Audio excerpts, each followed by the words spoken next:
Yeah, that's right. If you remember the last one, I was pressed for time, so let me dive right on in. Let me share my screen. Okie dokie. So what I would so first of all, probably we're going to give a little recap of what we went through last time, just because we just ran out of time. So basically, what we did was we set up this particular environment. So we have, this is the physical world, a physical firewall connected to my physical laptop, physical bit of tin here, like it's just a cheap Linux server.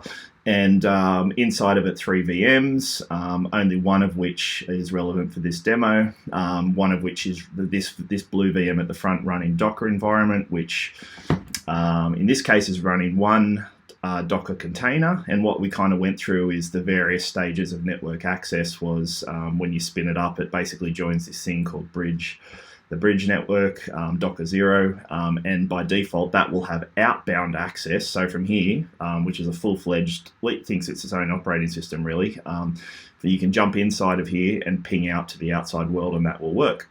The other concept we talked about was how persistent data storage volumes, so you can have basically a drive on the inside of the container map to a location in the outside host. Now that's important because containers are meant to be brought up and destroyed on a whim. So you need a place, like configuration files, for instance, they need to be able to persist outside the life of the container. And we've got a few examples of that today, actually. So that was step one. Then we went through, okay, that was all well and good, but you won't be able to get inbound access. And that's really the point, really, if you're kind of trying to publish some services. So then we went through the case of showing how to actually punch through an inbound port, and there's a concept of mapping a port to an inside listener on an inside box. That's kind of where we got to. So today's going to be a little bit more involved. So this is where I wanted to get to last week, but just ran out. It's a month ago now, actually, but just ran out of time. So what we're going to do is going to sort of step through two use cases. First of all, the orange path, which is basically continuing where we left off last time, really. So we're going to define a port 777 listener. I picked an arbitrary port because it's nice and easy. And we're going to push that to the outside world. Actually, that should be 666 here. So we're going to publish a port on the outside box, 666, and punch it through to 777. So, and then we're going to actually flip over to the multi-tier setup, which is what I was talking about. So here we've got an NGINX, which is a reverse proxy server. And this is a typical sort of web front-end layer that would sit in front of your application or lower down web server. So I've just got a very simple test here. So on that, let's dive in. Actually, let me drag over. This is just might help to show you visually what we're going to go through today. So the recap we've just done, we're going to spin up a simple Apache web server, this one on port 7, and have it listen on 77, using Docker, specifically Docker Compose. And we're going to demonstrate namespace resolution here because that's quite an important concept. So from here, we're going to demonstrate that we can ping this server by name, and it's going to go over this internal network. And then we're going to talk about some NGINX concepts, how we're going to turn a reverse proxy that's listening on port 80 and map it through to the 777. So that's this flow here.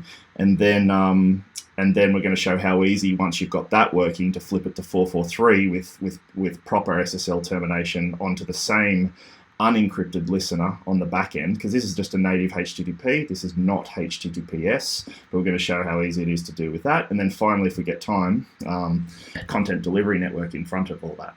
So we've got 12 minutes, so let's crack on in.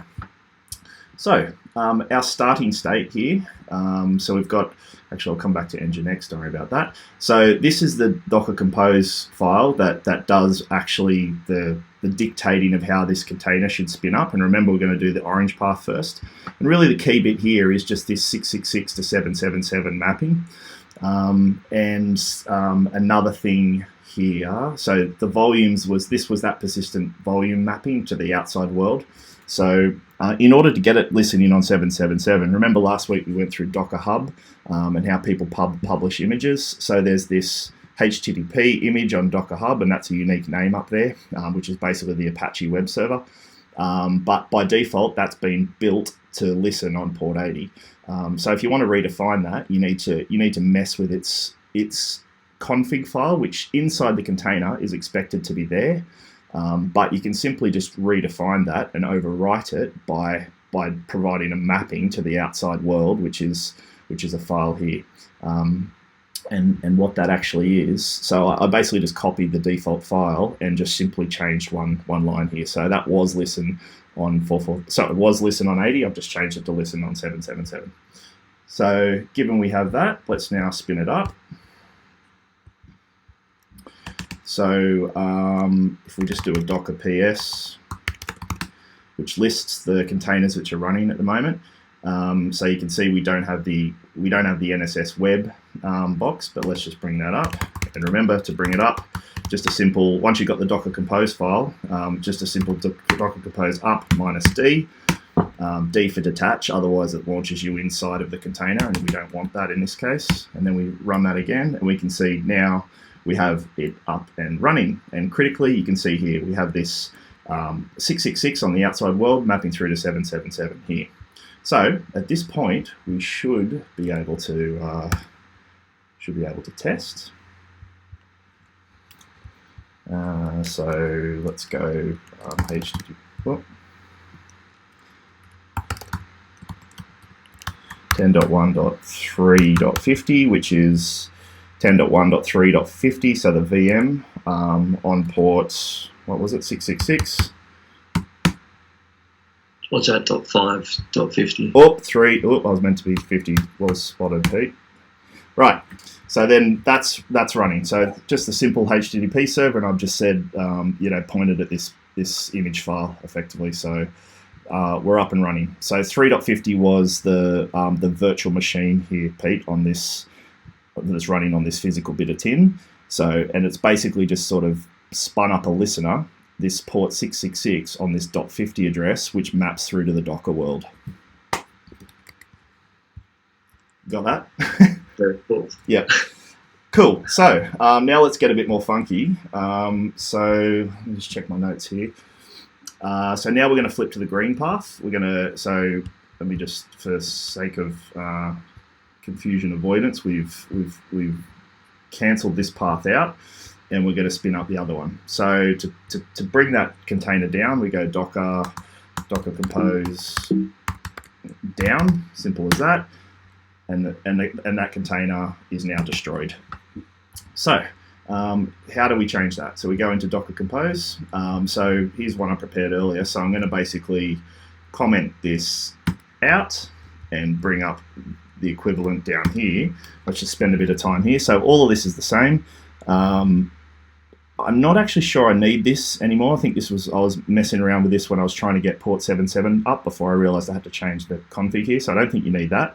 But basically the key thing here is I've defined a network, which is later defined down here, and given an IP range. And you tell it which mode it operates in, basically. So that's this 172.20.99, such that if I save that Docker Compose file and then bring it up,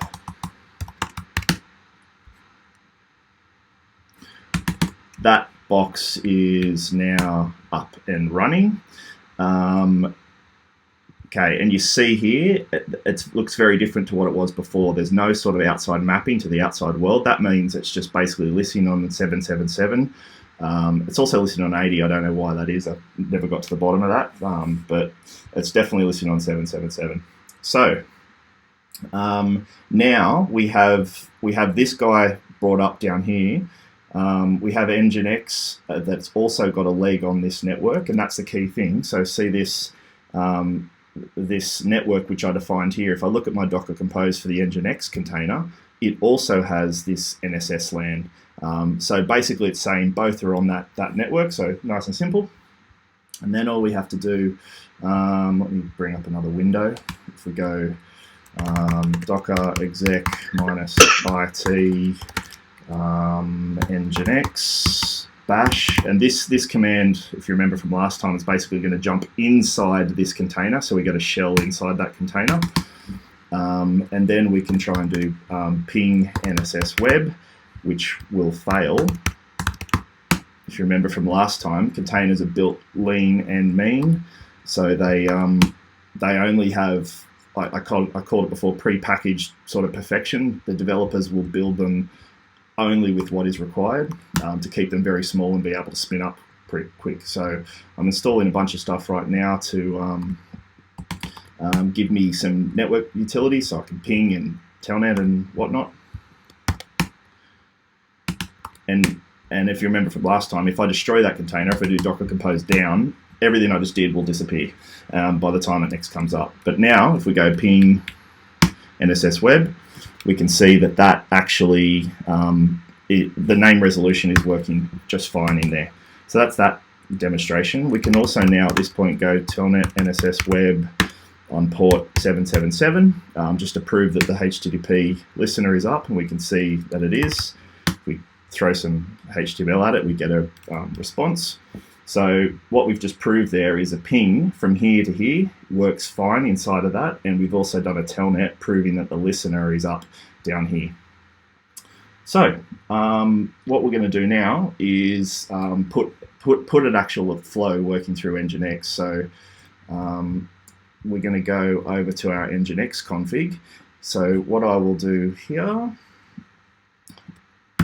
so NGINX is a reverse proxy, and basically it's saying look for this particular host header, listen on port 80, and in this case I want to just make it nice and simple and just say if you get an incoming request on this particular port, just send it to this particular NSS web, and that's important, right? Because that's the same name. So if I had misspelt that, that wouldn't work. So this is going to, inside this container, try and resolve that on port 777, and that should all work.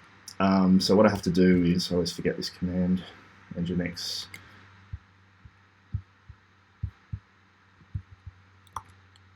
So reload the config file because I've just changed it, and now if we do, so that is now listening on port 80. So if I try HTTP, actually let's just prove 666 is not working anymore.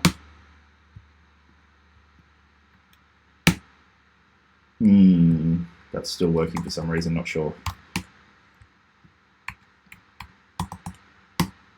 But we just proved now that port 80 is working. So that's with no port. So that's now officially going through the NGINX proxy server. So if we iterate upon that now, and this is really the benefit of driving it through something like NGINX, we can now go, I can turn off that and actually say, okay, if anything comes in on port 80, I want to throw a 301 back, which is a redirect, I think, to HTTPS, which then kicks in a subsequent bit of config down here, which will then basically spin up that listener on that particular port. So once again, we have to reload the NGINX config because I didn't save that. Let's do it again. And now we should be able to go HTTPS. And it tells me connection's not private, which is fine because we've got a, so let's just view the certificate out of curiosity. So it's giving me a whinge because the certificate is not nss.bex36.live, it's has. So what we do now, so obviously you just go, we can visit, yes, we want to visit. Oops. That failed. Because I didn't have the host header. So if I go NSS now, there we go. So now we've got a fully secured, albeit with a warning, path through. So basically you showed you how quick and easy it was to go from port 80 to port 443 without touching this guy. All the certificates are done on here. So you could have as many containers as you want down here repeating that same principle. Now, we've got a minute and a half left, so what I probably would like to just do now is just zoom out a little bit and show, hopefully you can all actually go on your mobiles or on your desktop and go to that URL. And so I'll just type it now on my phone, nss.bex36.live, and you should get a full, you should see what I'm seeing basically. And critically there, you will not get an SSL warning. Now, how the hell does that work? So, given we've got a minute left, this is going to be tight. But basically, this is the awesomeness of CloudFlare, which is a content delivery network. Basically, it's free.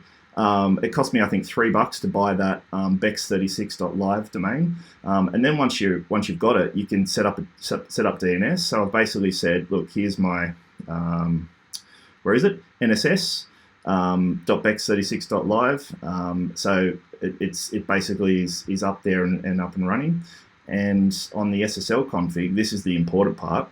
So it just completely takes care of the SSL. Once you've got the domain name, it says, okay, anything client side. So this is people coming in on their iPhones and whatnot, hitting the content delivery network, which is a global CDN. That's going to be a CloudFront SSL conversation, and basically that's why you don't get any warnings. And then what's called server side on the back end between CloudFront CDN and my computer, there's another SSL connection. So all that really happens without you doing too much effort on it. So appreciate this was quite a whirlwind, but that's basically $3 to get the domain for a year. The global CDN fronting it, which gives you content caching, layer 3, layer 4 WAF firewall, free SSL on your domain names, all pointing to my house through a NAT onto a Pt2, which is hosting VMs, one of which is running Docker and has all this multi-tiered hosted app setup. So just shows you what you can do, really, and it's all free effectively. And I will take a breath. I told you it was going to be tight. Very nice. I didn't really understand a lot of that, but that sounds super cool. I'm going to drop off, but nice work. Sounds really cool. All right, cool. All right. No worries.